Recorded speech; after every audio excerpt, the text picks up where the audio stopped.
Now, if you take this in this realm, what is the debate about fossil fuels about? The way it's really been framed, it's a debate about climate impact. So on the one side, the good is net zero. We have no impact on climate.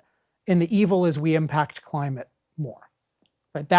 And you see companies react to this. They what I call I forgot to mention arguing to zero. So in this case, what they'll do is they'll say, the other side will say like, hey, we need this Green New Deal because we want to eliminate our impact on climate. And that's what I call arguing to 100. They're arguing that their policy is getting us toward 100.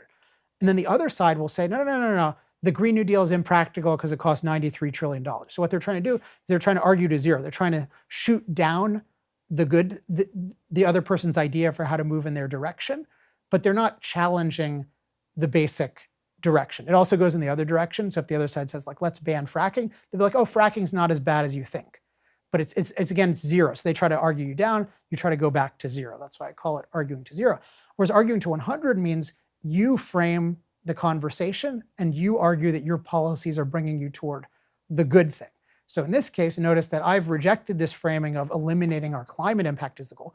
At most, that would be an aspect of your goal. I'm saying the goal is to advance human flourishing around the world, and even more specifically, to empower people around the world with low-cost, reliable energy. Like that's what I'm focused on. So I'm not accepting that it's a debate about climate impact. I'm saying it's a debate about human flourishing and human empowerment. And that's why I'm able to say, hey, fossil fuels are amazing, because the benefits of fossil fuels to advance human flourishing are so much greater than the negative side effects. And we haven't talked much about that, but my basic view is just we do impact climate. We have a warming impact, but that is not all bad itself. You can't assume that all warming is bad, and certainly that all greening is bad. But the main thing is the energy we get is so much more significant to human life than any climate impact